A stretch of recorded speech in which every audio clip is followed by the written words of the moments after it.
आज हूँ पखाड़ दिवस। ए पखाड़ दिवस एक स्वतंत्र दिवस। ए दिवस ओडिशार ऐतिह्य संस्कृति परंपरा आ अस्मिता सहित जड़ित।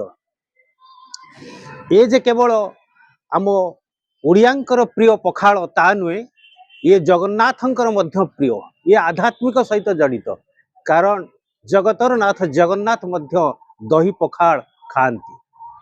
तेणु महान परंपरा, महान संस्कृति, महान जगन्नाथंकर दुई हाथ, महान ओडिया जातिर पखाड़ भात।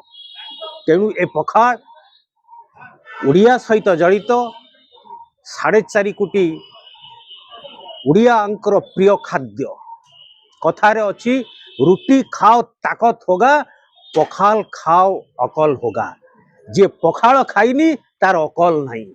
तेणु ए पखाड़ भात आज ओडिशा रे सीमित है नहीं, ये बाहर राज्य मध्य ओडिशा को अनुकरण करी खाउचंती। आपण वेस्ट बंगाल हो कि झारखंड हो कि केरल हो कि आसाम हो, ये सब राज्य रे पखाड़ चाहिदा बढ़ी। इंटरनेशनल मार्केट रे मध्य आपण देखंतु बांग्लादेश नेपाल ले मध्य पखाड़ लोक माने खाउचंती। एही तो पई खाउचंती। ए पखाड़ आपणकर अनेक औषधीय गुण अछि। आपणकर 2019 रे साइंटिस्ट माने रिसर्च करी देखिचंती ए पखाड़ रे अनेक उपकारी जीवाणु अछंती, जहा द्वारा खाइले आम रोग प्रतिरोधक शक्ति बढ़े। सही तो पई डॉक्टर माने गर्भवती माँ मानकू लेखंती पखाड़ खाइबा पई, तुराणी पीवा पई, कारण एतिरे खाइले हिमोग्लोबिन पावर बढ़िबो। तेणु ये पखाड़ स्वयं जगन्नाथ दासिया बाउरी को पखाड़ कंसार देखा देइथिले। ए पखाड़ ऐतिह्य संस्कृति परंपरा सहित आज जड़ित हो जाइछि। तेणु पखाड़ खाइले मन भी ठंडा रहिबो, पेट भी ठंडा रहिबो। मन हबो ठंडा, पेट हबो ठंडा, पखाड़ सांगरे थिबो सिजा अंडा। तेणु ए पखाड़ खाइबा, पखाड़ दिवस को आमे पालिबा, कारण ये पखाड़ दिवस आंतर्जातिक स्तर रे ना करू, ओडिशार ना को आंतर्जातिक स्तर रे परिचित करू।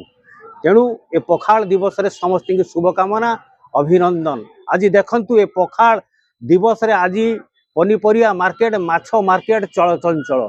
सबु वर्गर लोक माने प्रत्येक परिवा किणुचंती, माछ किणुचंती, कारण दिवस पालुचंती। कारण खरा दिन आसुची, ए टहट खरा बेले पखाड़ कषे आ तुराणी मुंदे पी देले जो शांति मिलिबो, ता मटन आ गरम भात रे मिलेनी।